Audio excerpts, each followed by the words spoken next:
best Yu-Gi-Oh! Master Duel decks post the new selection pack. If I can remember correctly, guys, it's called Selection Pack Struggle in Wonderland. And it introduces Tingy, Malice, and Battle Wasp. Now, not only do we have to talk about those particular strategies, we also have to talk about the strategies in the last selection pack, which I'm trying to remember that name too. If I remember correctly, the decks were Arcana Force, Gladiator Beast, and I don't even think the third deck matters. But today we're going to be talking about what are the best decks in Master Duel post those selection packs and everything you need to know about it. Let's go ahead and jump on in. So today we're going to be ranking these particular strategies simply based on how powerful or how easy it is for you to get masters in it. Of course, you guys in the comment section are going to also give your thoughts and remarks, and I will be having a little bit of back and forth with you guys. Let's go ahead and start off with Branded. Branded came out, it feels like Branded came out with Master Duel. I don't know if I think that is true. Branded did not come out with Master Duel, but that's how old the strategy feels. And fortunately enough, I still think that this is a Master Duel solid option. I think in the TCG, this deck struggles, and it's simply because we have that side deck aspect of Yu-Gi-Oh! But in Master Duel, this deck is like at a little perfect spot where you get another branded fusion to be able to comp, and the format hasn't taken off too far.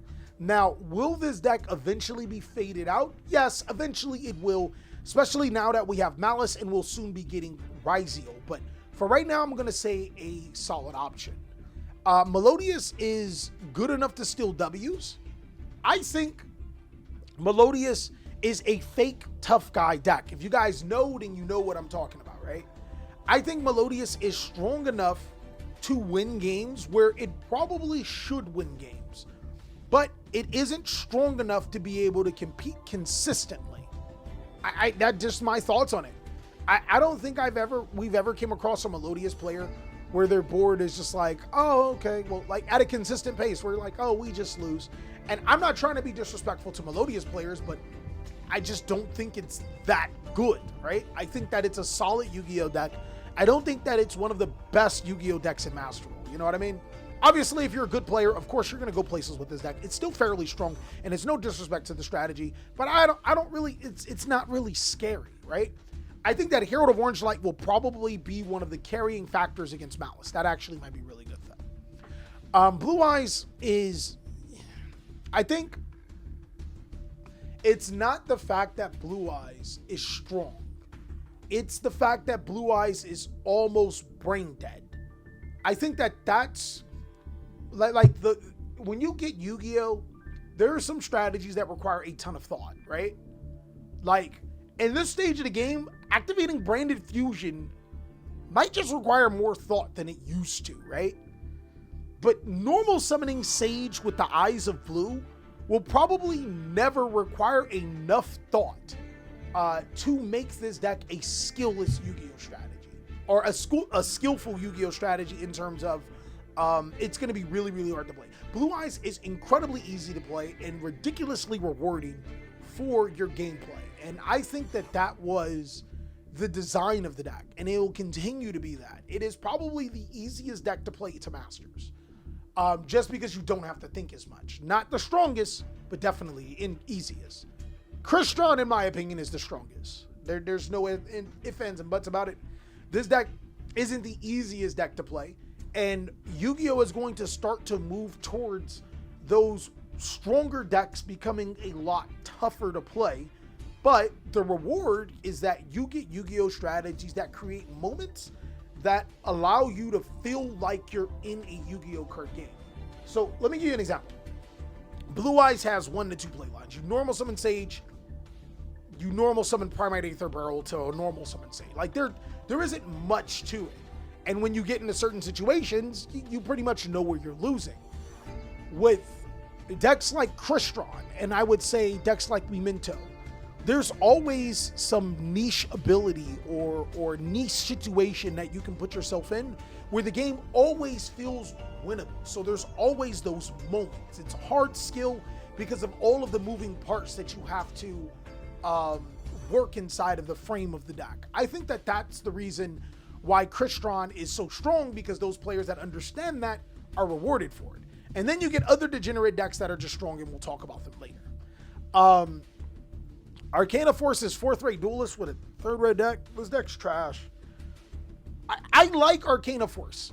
I like that it was a fun deck to look at, right? I don't think it's a good deck. It requires a coin flip, guys.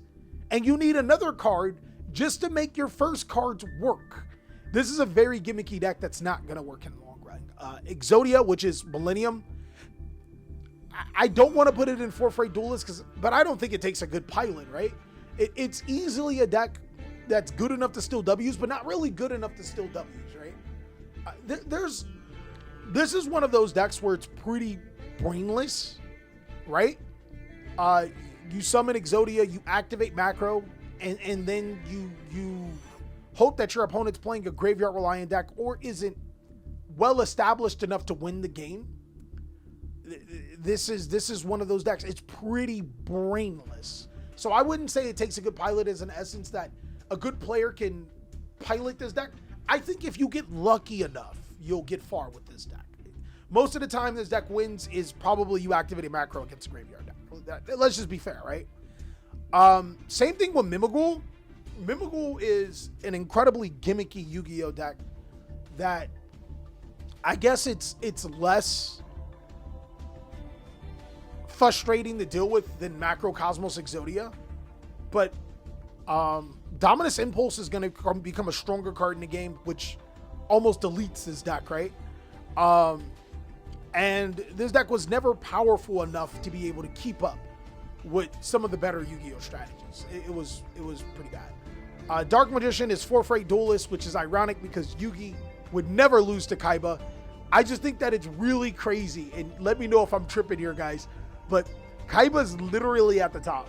And this is not the first time that Kaiba's deck has been one of the best decks in Master Duel, and Dark Magician is literally trash. It's kind of poetic that in the anime, in our versions of Yu-Gi-Oh, Yugi's on top, but in reality, it's Blue Eyes that's the best thing. Snake Eyes got quite a few hits.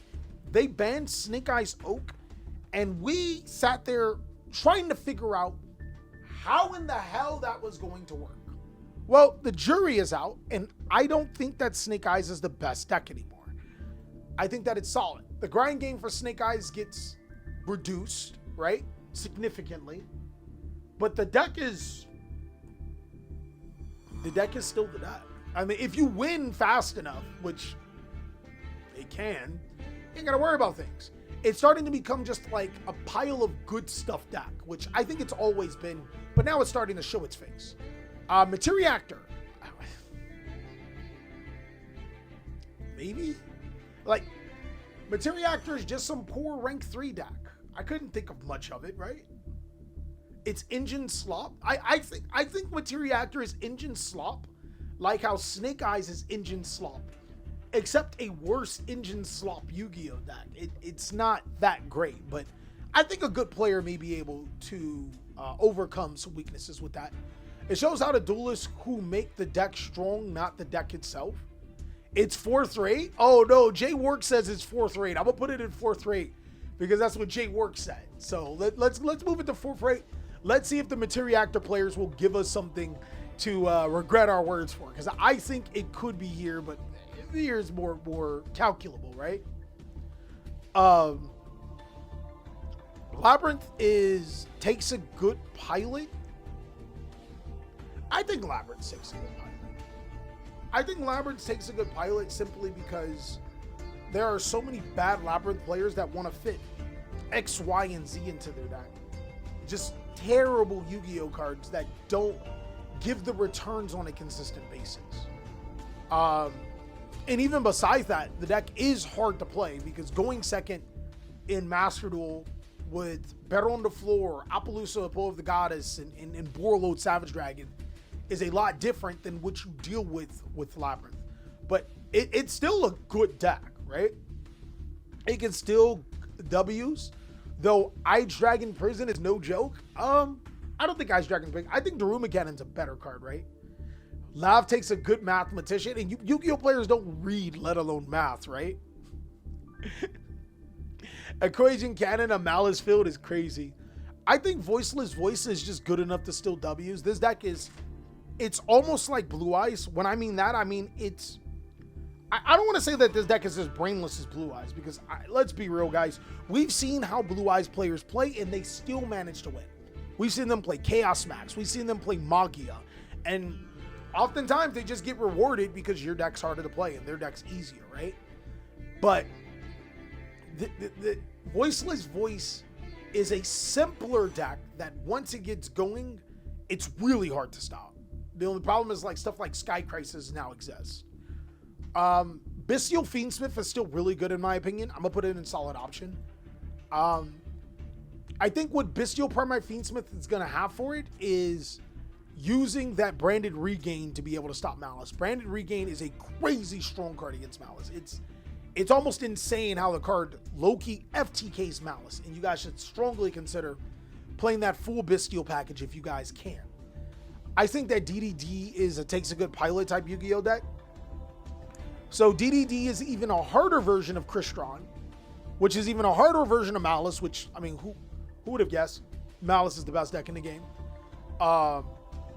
It's a harder version of this deck with less reward and easier to shut down. So definitely going to take a good pilot. Heroes in my opinion are here. I think I'm gonna make a bold take. Heroes are here. Heroes haven't gotten anything. The last time Heroes have gotten good support, I think it was like 2019 or something. I'm sorry, like the Link monsters that Heroes got. Actually, Power of the Elements. So Elemental Heroes, Shining Flame, Neos, Wingman, or whatever, right? This deck sucks. Let's just call a bean, guys. This deck sucks. It's too expensive. It doesn't do enough. Like, people have been holding on to Master Hero Dark Law and Destiny Hero Plasma since Obama is in legislation. Brother, man, that was a millennia ago. Like, this deck sucks. It's not good. It's just not a great deck. I'm sorry. I just want to call a bean. It's not worth it. Tenpai Dragon is still good enough to still W's. As hobbled as this deck is, I think that Tenpai Dragon Sky Striker is still fairly strong enough to be able to win you games. And I know the hero players are going to come after me for that. But I want you guys to genuinely think: can most hero players actually play this deck? Can most hero players actually be good with this deck? Is this deck really easy to play? As the win condition for this deck, is this win condition not old enough to be in the 4th grade right now? Come on. That's all I'm saying. I think Centurion is good enough to still W's. I don't think there's anything insane about Centurion other than the Bystials being able to counter Malice. Other than that, it's a solid Yu-Gi-Oh deck. Same thing with Pearly. Like, these decks have win cons. Like, when they get going, they cook. Like, summoning double Blazar Dragon is crazy, and summoning the Big Cat is crazy. The problem is they are taking a good pilot, but actually have auto win buttons if they get going, right? The heroes are just engine requirement is in freaking insane. I've never. Yo, that's crazy. Yeah. Pure Fire King, Snake Eyes Fire King. I think the deck takes a good pilot. I don't think the deck's crazy strong. One of the big reasons why this deck isn't strong is because simply Pot of Extravagance is limited to 1. But the bigger reason is that this deck isn't consistent, right?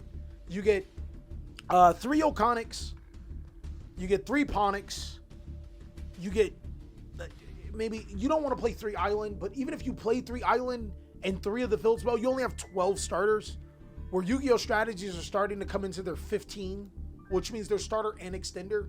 And that's what puts this deck beyond the curve. If it had a way to be more consistent, way better than that. I couldn't tell you Battle Wasp. I couldn't give you guys a dissertation on Battle Wasp. I know that the deck is trash in the TCG, right? It's not good. In Master Duel, it might be a different thing. I'm gonna start it off at Takes a Good Pilot. I want somebody to take me and show me a Battle Wasp replay that blows my mind, right? That says, holy crap, this deck is crazy. And if you guys got that replay right now, go ahead and you already know what to do. Exclamation point replay, put that thing on, we'll watch it. But I don't think that this deck is great, right? Gladiator Beast is, I'm gonna say Takes a Good Pilot. To be honest, it low-key does deserve to be here. But the difference between Gladiator Beast and a deck like Hero is that if you full combo with this deck, there's almost no way you lose, right? Double Donataneous, Appaloosa, stuff like that. Like, yeah, this does like a harder combo of something like Malice, right? It's kind of like DDD, where it does a really, really hard combo that if you actually pop off, you win. But it's incredibly hard to do. Shining Sarcophagus is worse than Heroes easily. If Heroes are the gatekeeper, Heroes is the better deck out of most of these. I probably have Materialactors over Heroes. Maybe it depends. I'm not sure. But Heroes would probably be the bar. If you can't get over to the Hero bar, I don't know what you're doing. Mimighoul, I would put in a solid option. I think that this deck is really good. Very, very solid Yu-Gi-Oh! Deck. A lot of players don't like playing against it. Callie hating on Hero players. Oh, Mick Lovin. Come on, seriously. Seriously. Let me know. Let me know one redeeming quality that Hero has. Let me know the best support, the best inboard that Hero has that wasn't out since the Obama administration. If you let me know that, I will concede this argument, right? DBE came out 5 years ago, by the way. I guess that is the last good support. DBE is a 5-year-old Yu-Gi-Oh card that was better in other Yu-Gi-Oh strategies before Hero. Don't shoot the messenger. Do not shoot the messenger. Mimighoul is scary when they go first. It's also a good deck going second. It's actually a great board breaker deck. Yeah. I'm actually going to put Sword Soul and it Takes a Good Pilot. I think Sword Soul with the new Tingy cards has a chance, and we're going to put that to the test when we go out there and we buy the packs in hopes of getting what we need, right? I think it Takes a Good Pilot, no longer for freight. The Tingy cards are actually pretty powerful for the deck. The new Tingy cards are crazy. Best Hero board, Extra Hero, Decimate, Destiny Hero, Phoenix Enforcer, Evil Hero, Neos Lord, and Dark Law. But I'm right. But if not, Dark Law and Sunrise. Bro, come on now. Please tell me that. Tell me that's not the best you can do. When Malice's inboard is GW06, and that one card by itself cooks you. I can tell you, like, there's layers to this. Malice inboard is a Cristron and a Cyber Dragon Infinity, but the way that it plays, it's like they're ridiculous. They're crazy. Blue Eyes' inboard is a Dragon Spirit of White, and that's more ridiculous than. And again, I don't want to bash on Hero players because I do like the Hero community. I do like Hero players, but the deck's trash. Put the costume back in the closet. Give up the cape, little bro. Give up the cape. Give up the cape. Embrace your villain side. GW06 only special summons a Malice name and gains life points. Oh, you poor soul. He hasn't played against the deck yet. Get your ghost bells, boys. The White Forest is still solid. If this deck goes first, it's crazy. If these decks go first, they're crazy, and even going second, they're okay, right? Like, I wouldn't say that this is the best deck of all time going second. It's actually not a great deck going second, but if these decks get an opportunity to go first, they're almost guaranteed win. And if these decks go second, they you know. I have the Malice deck and play it. If you have Malice and you play it, then there was no way you would say that Heroes even make, you already know what I'm talking about. about, right? And we're talking about GW06, a card that they don't even really play. Ubel. Yeah, I would put Ubel in the good enough to still W's category. I think the deck's solid. Ubel, it still has 2 Phantom Ubel. I think that's scary. So I think that the reason why people don't play, like, you don't see Ubel, you don't see like as much Mermel, you don't see as much White Forest. These decks are big combo decks that can eat up your time. And also, there are easier Yu-Gi-Oh decks, Blue Eyes, to play that, you know, this deck's been out for a few years, so everybody understands the lines by now. And same thing with Branded. These decks are not bad. These 3 decks right here. It's just these decks are, well, not Cristron. These decks are easier to play and the lines are out, so people understand them a little bit more. I don't think that these decks are that far beyond. Memento, this could be here, to be honest. Keep it a bean. This deck's crazy good. And Goblin Biker, yeah, I'm going to put it right next to Materialactor. I think that these decks are good. So my genuine thoughts on the tier list. Let me know what you guys think. This is my thoughts on the tier list post the Malice in Wonderland, or whatever list that's called. Of course, we normally do another tier list to be able to back this up. Or, you know, to see what I got wrong, see what I got right. But normally I've been right for quite some time. So let me know what you guys think about it down below in the comment section. Can't wait to see what you guys have to say.